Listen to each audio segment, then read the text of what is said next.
नमस्ते।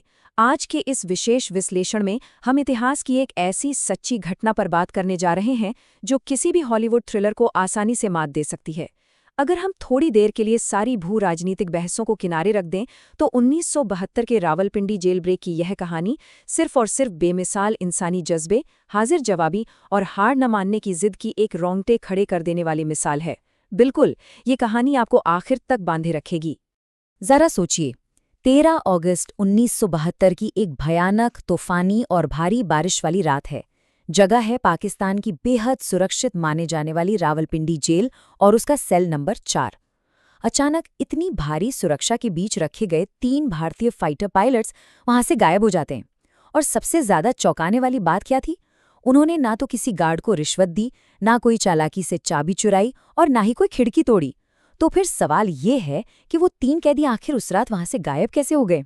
सेक्शन 1, दुश्मन की सरहदों के पीछे आखिर वो पकड़े कैसे गए? चलिए इसे ठीक से समझते हैं। इस नामुमकिन सी लगने वाली फरारी को पूरे तरह समझने के लिए हमें 1971 के युद्ध की टाइमलाइन में जाना होगा।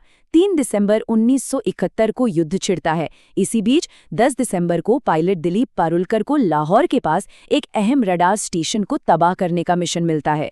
मिशन तो पूरी तरह कामयाब रहता है, लेकिन लौटते वक्त उनके विमान पर हमला हो जाता है और उन्हें इजेक्ट करना पड़ता है।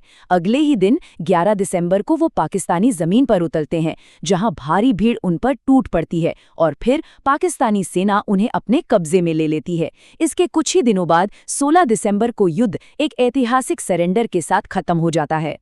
अब पकड़े जाने के तुरंत बाद जाहिर है पूछताछ का दौर शुरू होता है, और यहीं पर पारुलकर जी की हाजिर जवाबी देखने लायक थी। पाकिस्तानी सेना उनसे पंजाब के अहम आदमपुर एयरबेस का नक्शा मांगती है ताकि वहां बमबारी कर सकें।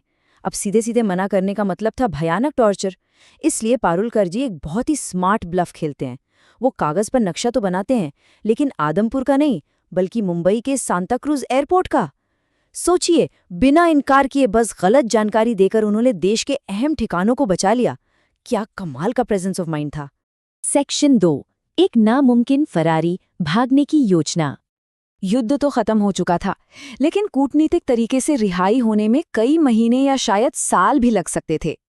इसीलिए पारुलकर जी ने खुद भागने का जो प्लान बनाया वो कोई आम प्लान नहीं था। उन्होंने तय किया कि वो सेल के पीछे वाली दीवार में सुराख करेंगे। हर रात गार्ड्स की नजरों से बचकर वो अपने बिस्तरों के पीछे की दीवार खोदते थे। लेकिन सबसे बड़ा चैलेंज, हर सुबह 6 बजे होने वाली चेकिंग। इससे बचने के लिए खुदाई से निकली ईंट मिट्टी को वो घर से आए कुरियर बॉक्सेस में कचरे के नीचे छिपा देते थे। और कमाल की बात देखिए, सुबह होने से ठीक पहले दीवार की ईंटों को वापस इतनी परफेक्शन के साथ सेट करते थे कि किसी को रत्ती भर भी भनक न लगे। अब सबसे दिलचस्प बात तो इनके एस्केप टूल किट की है। उनके पास कोई भारी भरकम औजार नहीं थे। उन्होंने जानबूझकर अपने दाढ़ी बढ़ाई ताकि जेल अथॉरिटीज से उसे ट्रिम करने के बहाने एक कैंची मांग सकें। और बिल्कुल यही कैंची दीवार खोदने के काम आई।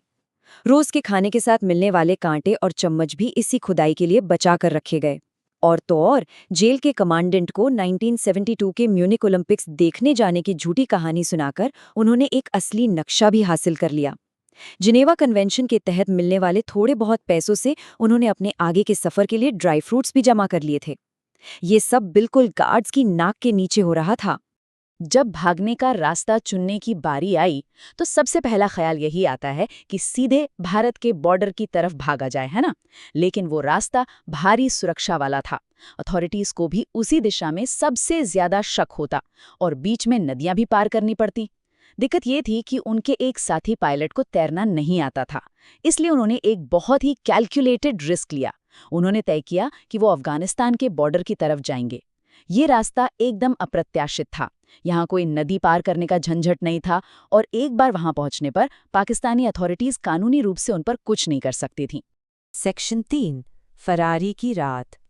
और फिर आती है 13 अगस्त 1972 की वो तूफानी रात, जब महीनों की ये बारीक प्लानिंग जमीन पर उतरी। अगले दिन 14 अगस्त को पाकिस्तान का स्वतंत्रता दिवस था, तो सुरक्षा भी काफी कम थी। भागने का एग्जीक्यूशन बहुत ही शानदार था। उन्होंने जेल के ही एक दर्जी से पठानी सूट सिलवा लिए थे और भीड़ में घुलने मिलने के लिए नकली नाम रख लिए थे। सेल नंबर 4 में उनके साथ एक चौथे पायलट भी थे, वीएस चैट। उन्होंने खुद वहीं रुकने का बड़ा फैसला किया ताकि सुबह की चेकिंग तक गार्ड्स को गुमराह किया जा सके।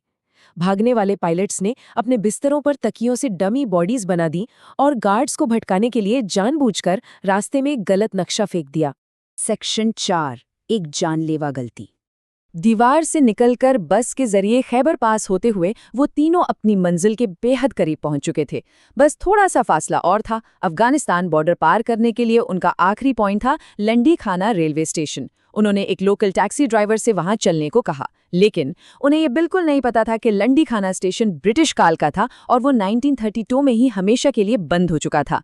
उनकी टूटी फूटी उर्दू और एक बंद हो चुके स्टेशन की इस अजीब मांग को सुनकर टैक्सी ड्राइवर और वहां खड़े लोगों को तुरंत उन पर गहरा शक हो गया। सारा प्लान यहीं आकर अटक गया। और ये पल बहुत ही शानदार तरीके से दिखाता है कि कैसे पारुलकर जी ने उस भयंकर तनावपूर्ण माहौल में अपनी जान बचाई। जब भीड़ ने उन्हें घेर लिया और पुलिस वहां आ गई, तो पारुलकर जी ने पूरे आत्मविश्वास के साथ एक कहानी बुनी। उन्होंने पुलिस पर ही चिल्लाकर कहा, मैं एयरफोर्स स्टेशन लाहौर का एयरमैन हूं, मैंने इस वतन के लिए खून बहाया है और आप मेरे साथ ऐसा बर्ताव कर रहे हैं।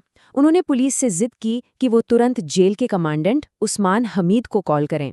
बस इसी एक जबरदस्त ब्लफ और उस फोन कॉल की वजह से उन्हें वहां मौजूद भीड़ या पुलिस के हाथों उसी वक्त गोली मारे जाने से बचा लिया गया। लेकिन आखिरकार उनकी असलियत सामने आ ही गई और वो पकड़े गए। सजा के तौर पर उन्हें 30 दिनों तक सॉलिटरी कन्फाइनमेंट यानी अलग अलग कालकोठरी में रखा गया। हालांकि इस कहानी का अंतिम रेजोल्यूशन कूटनीति के जरिए ही हुआ। दिसंबर 1972 में भारत और पाकिस्तान के बीच युद्धबंदियों की अदला बदली का आधिकारिक समझौता हुआ और उसी साल के अंत में इन जांबाज पायलट्स को वाघा बॉर्डर के जरिए वापस भारत भेज दिया गया। सेक्शन 5, लापता 54 सैनिक। अब शायद ये ख्याल आए कि जब अंत में वो समझौते के तहत छूट ही गए थे तो इस जानलेवा रिस्क का क्या फायदा हुआ। इसकी असल वजह है ये नंबर 54। 1971 के युद्ध के बाद भले ही आधिकारिक तौर पर सैनिकों की वापसी की बात कही जाती हो, लेकिन दिल दहला देने वाली असलियत ये है कि आज 50 से भी ज्यादा सालों के बाद भी 54 भारतीय युद्धबंदी ऐसे हैं जो कभी अपने घर लौटकर नहीं आ सके। इन्हें आज भी आधिकारिक रूप से मिसिंग इन एक्शन माना जाता है। इन लापता सैनिकों से जुड़े कई दावे और रिपोर्ट्स लगातार सामने आती रही हैं। मिसाल के तौर पर टाइम मैगजीन की एक तस्वीर में मेजर ए.के. घोष को पाकिस्तानी कस्टडी में देखा गया था। वहीं 1989 में फ्लाइट लेफ्टिनेंट वी.वी. तांबे को फैसलाबाद जेल में देखे जाने का दावा किया गया। हाल ही के वर्षों में भी भारतीय आधिकारिक बयानों में ये दावा किया गया है कि जवान आज भी कस्टडी में हो सकते हैं, जबकि पाकिस्तानी अथॉरिटीज हमेशा इन दावों से इनकार करती रही हैं। हम यहाँ किसी भी तरफ से कोई राजनीतिक पक्ष नहीं ले रहे हैं, लेकिन इन अनसुलझे रहस्यों से युद्ध की जो एक बेहद भारी और दर्दनाक इंसानी कीमत सामने आती है, उसे बिल्कुल नकारा नहीं जा सकता है। इसलिए जब हम उन 3 जांबाजों के अदम्य साहस को देखते हैं तो एक बहुत गहरा सवाल जहन में उठता है।